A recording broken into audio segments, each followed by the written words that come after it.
Right, welcome back. Now, how have you been? Have you had a good week? It's been fantastic. Been a few less videos going up recently. Had some criticisms on that, so sorry if it's not as many as used to do, but the reason for it, quite simply, is that the shift patterns that I've been on and that Penny are on are just all consuming. We're working virtually the whole working day, 8, 9 o'clock in the morning to 8, 9 o'clock at night, purely because that's the way the shift pattern works in my job, and there's no getting around it. It pays the bills.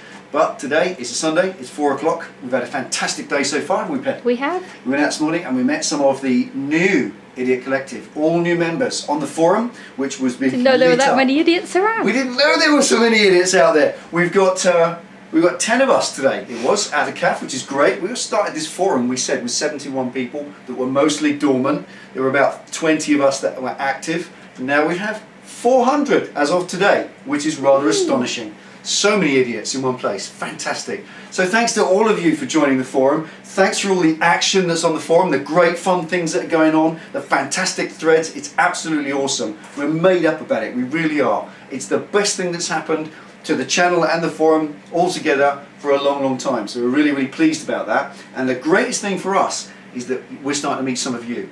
Now, anybody who watches the channel, you know us, you know what we look like, you know what we're like, you know all the problems we go through here and all the things we do, but we don't know you. And it's great to start getting to know some of you at last. And today we had someone who definitely deserves a mention, don't you think, Ben? Certainly does. Our friend Carl is Sync Master. We've got to big him up. He drove 154 miles all the way from Birmingham right down to the south coast to come for a cup of tea and talk some bollocks, which is just fantastic.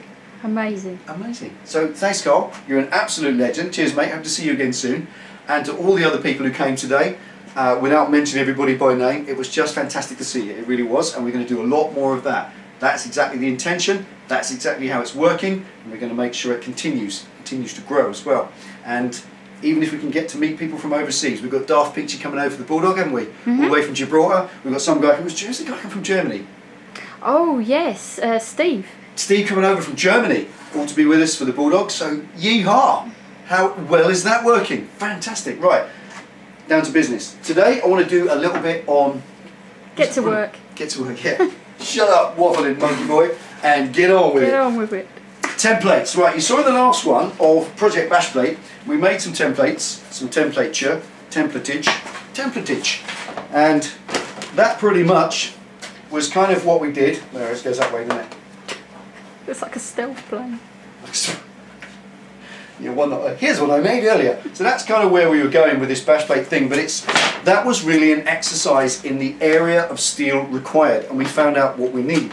That's going to be the first part. What I need to do is make the first part that goes down the front of the bike and underneath, and then decide what goes across the engine later. It may not even be sheet metal going across. We may not even sheet metal the sides of the bashplate in. We're thinking possibly build in some crash bars, 1/4 inch, maybe 3/8 inch steel brought round, don't know, all kinds of ideas, and I tend to let these projects develop as we go. But the first stage is to get that part, that initial main part of the front protection plate onto the bike, and once that's on, then we can build onto that. That's going to be the main frame. So then we want to get that cut out, and cutting these things out is going to be something that's a little bit difficult, because getting that edge, see along that edge, it's quite difficult to get it straight when you're cutting it.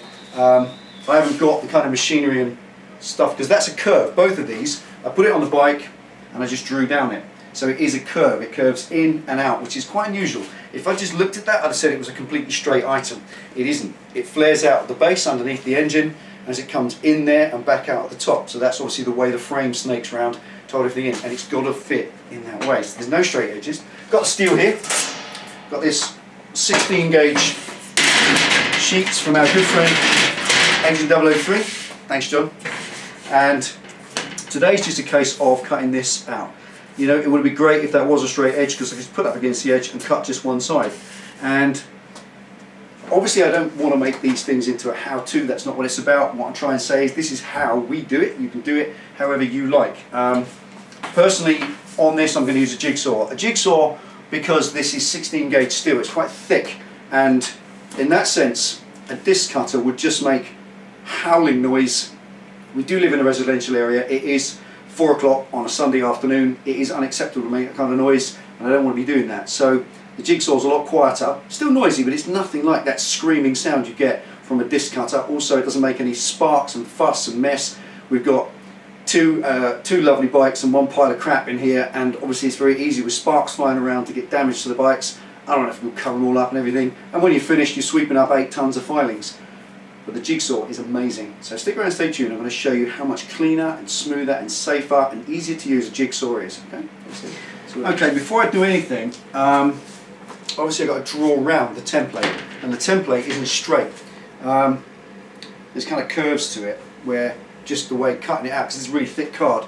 So rather than risk actually drawing around it and ending up with a weird shape, what I'm going to do instead is line up the bottom so that I'm cutting as few cuts as possible, and I'm just going to take a top point to get that curvature, and then that one. Just come on down, just using a pencil, just to give me an idea of where it's going to go. But I'm not going to cut along these lines, quite simply because they're not straight.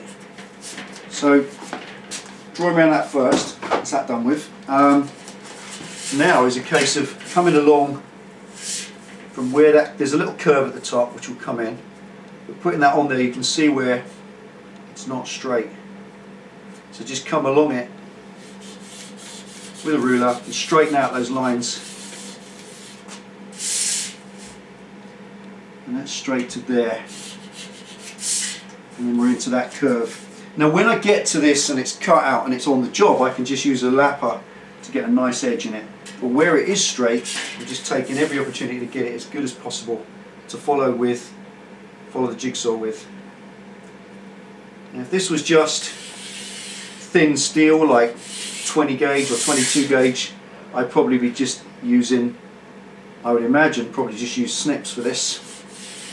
Just a big pair of snips and just snip it out. But this it's too thick for that. You'd need arms like Garth, and I haven't got them. You'd also need some proper snips. Okay.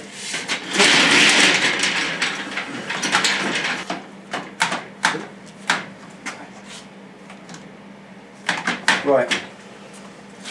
Just clamp it all down as best possible. Now, if you haven't used one of these for metal, you can get any amount of blades you want. And I'm just using a standard hacksaw blade. They come with them, so you can use what you like, but that works for me. Now, as much as they don't really give out sparks, when you're using a grinder, sparks just go everywhere. But this, just for the sake of it, I'm going to bung some on. Put our Eltons on. Put your Eltons on, yeah. Oh! I think I just broke mine. And it just gives you that little bit of protection, because it's not funny. You only get one pair of eyes, and a bit of metal in your eye, well, it ain't fun, is it? Spoil your whole day. Yeah. Right. Just going to get the first little bit done and make a nice clean cut.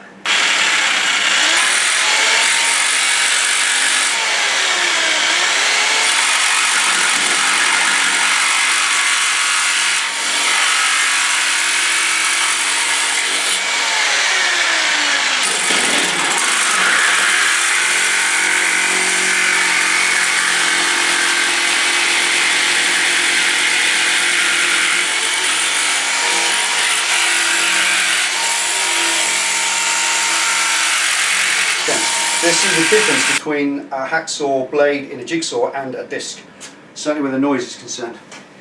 Ready? Mm-hmm. It's going to be loud. Switch it on, it makes a bit more noise.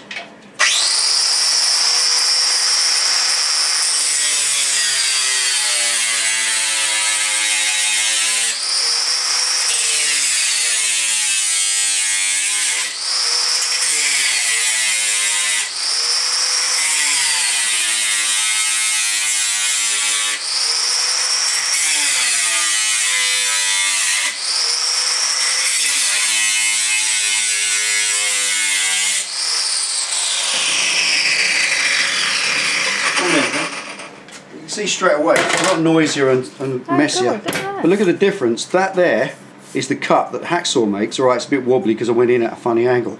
But look at the difference. You're grinding this metal out. Right, that's actually a 2mm blade, so it's a bit thicker. but it makes quite a mess, and it's heat and dust. Every bit of that sparkage is metal dust flying off on fire, and whatever it goes on catches on fire, and it stinks and it's noisy. And the noise, I reckon the decibel level is about twice as much as it is on the jigsaw. So I am going to carry on. What do you reckon? I think you should carry on with the other one. I reckon the jigsaw's it, don't you? Yeah, we'll carry on. That's we'll why come back I don't in a use that for cutting sheet metal, because I've got a lot of distance to do. And as I said, I do kind of get on with my neighbours. I don't really want to ruin that. So there we go. Let's crack on with the jigsaw. We'll crack on with this. We'll see how we go.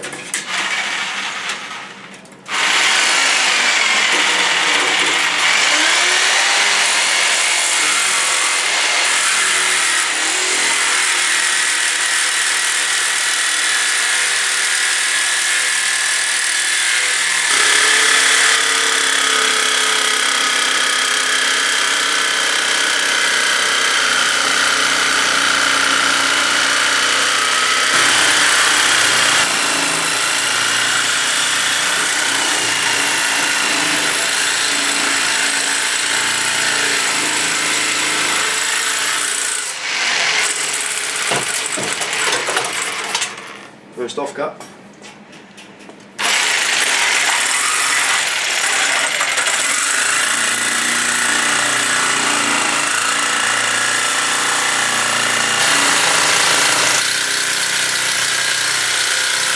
Right, 2 out of 3.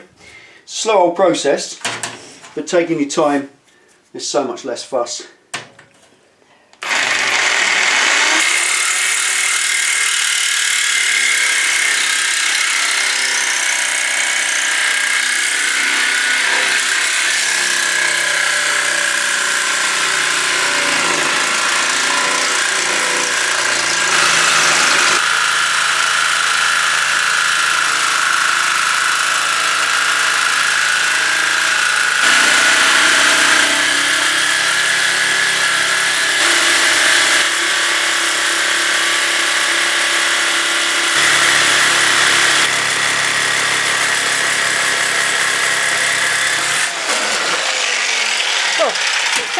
That's it. Alright, that's it, one off cut. Hardly any burrs. Right, there we are. That's virtually no iron filings, no metal filings everywhere, no burning smell in here, because you're not melting the metal as you do with a cutter or a disc, and virtually no burrs on the steel either. A little bit, but none of these nasty. There's the difference. Come up close, man. That was the little bit we did with a disc, and this is the edge that we've done with the cutter. So you get, I mean, that back of your finger, no problem at all. But that is lethal, and that's what happens with the disc. It just makes it, I don't know, it just tends to turn this. Look at that hideous burr. That's razor sharp, and that's the difference. So if you want it a nicer, easier job, then just use a jigsaw. It works for me. Now I have got to resort to the disc. I'll put a lap disc on that. As you can see, coming in close, man, some of these edges. Now here, I've got it perfectly all the way down there, about 1 mil from the edge. But where you start coming in, you know, you can just, you lose your way with the saw, you can overcompensate. And I've not come inside there or there. I've gone perfectly in. I've just come back out of the way. So it's a bit wiggly. Jigsaw, the trouble is with it, such a thin blade, it just goes its own way, and you can't push it. You start pushing it, it just jams up. You just, eh? Jiggles. It jiggles. Yeah. Technical term. It's a technical term. Seriously, you just have to, like with a dish, you have to let the tool do the cutting. Right, I'm going to jig up the lap disc now, and then try and clean that up and make it into a proper shape. Right, knee defenders this time. Lap disc. All I'm going to do, just because if you're flapping, then as we so often do. As you do so often, it is entirely possible that while you're grinding it with a flat disc, that it can grab hold of the job and rip it out your hand. And obviously, it's got sharp edges, so take precautions and put something on that's going to protect them. So flat disc, which is kind of loads of layers of sandpaper, about 80 grit. So that's an 80 grit flat disc. That's the job. Ease defender, got yours in. Got your safety goggles on. Turn the camera around. No, Turn the camera around. You don't want You to see what she looks like. Right, let's go.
Right, okay, a couple of very quick things there. When you're using any form of spinning wheel, I think it's responsible to make a very important point here. If you're using a spinning wheel and you're trying to grind along a line and just get that exact, never ever put your eye along the line of the wheel. Never get your eye in line with the wheel. Always be offset to one side, because where you're looking at it, that spark's spinning straight at you. And it doesn't matter whether you're wearing eye defenders or not. If a big ass piece of swarf, like that shit there, comes off, that could just as soon go through your eyeglasses, or even if it doesn't go in your eye, it can go in your skin, in your mouth. It's just nasty. So whenever you're working with wheels, spinning wheels, grinding wheels, never look along the edge of them. Never actually look at them along the line that they're working. Just come off to one side so you don't get yourself shot in the face. Okay, now that's about as straight as it needs to be for now. It's not perfect, not perfect by any means, but if you look along there, you kind of see the lines roughly there. Now what I'm going to do with this, to get this line straight, when the time comes and it's all bent and it's ready, we're going to weld a little piece of rod on the back and then grind that round. So it will give a nice rounded edge that will be dead straight, because the rod is dead straight. But for now it just needs to be as close as damn it, and that is. Right, so that's a shape cut. All I'm going to do now is just use the flap disc one more time to just run over that, take any burr off whatsoever, so it's nice and rounded and easy to handle, and that is going to have to be it for now. That's been something like, what do you say, Pen? Hour and a bit? Hour and a half. That's taken roughly an hour, hour and a quarter I reckon, to cut that, to get it exact. And it's pretty cool to the template. There's not a lot, it's a little bit bigger. If I look at it, it's a little bit bigger than the template everywhere, which is good, all the way down. And the reason that's good is, like I said, when I put the rods on it, when I weld the rods down the outside, I've got to bend it first. Once the rods are in, then I've got room to grind off that last little bit to give a nice radiused edge. But for now, I think that's going to be it. So just one more little clean up, just with a flat disc. Just going to run it along these edges because they're still a bit burred. And once it's all cleaned up,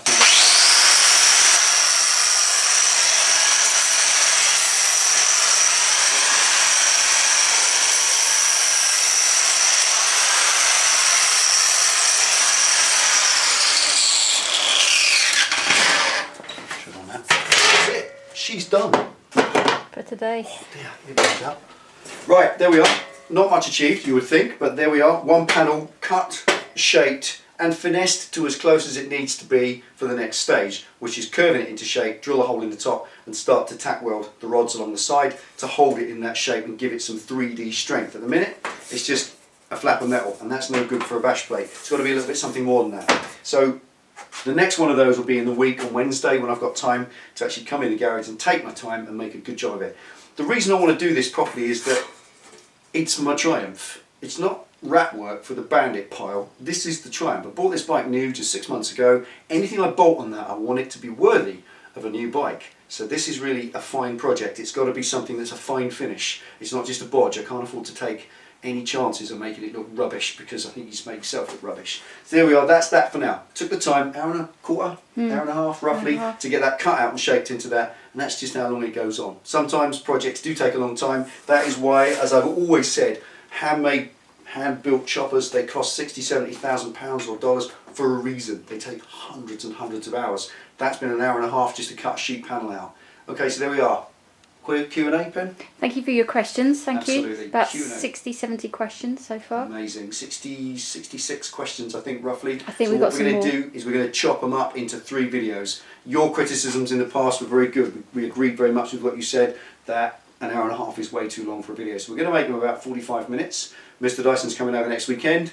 We're going to make them about 45 minutes long, and we're going to do 3 videos, chop them up, because we want to give proper answers to the questions. There are some good questions this time, aren't there, Pen? Some proper searching questions, some good stuff that we need to get said for those who really need it. And there'll be questions that in the next episode of that will be answered that you may not have maybe thought of yourself, stuff that you may have wondered. So that's going to be a good one, the next one, worth it, and we should have a good laugh. We've got a surprise cake, haven't we, Mr. Dyson? He's going to enjoy it. So that's it for now, Pen? That's it, thank you. Wednesday for the next one of these, and then next weekend Q&A. So okay. Thanks for tuning in and watching Delboy's Garage. Anything else, Pen? See you next time. See you next time. Take it easy, ride safe. Ta-ra.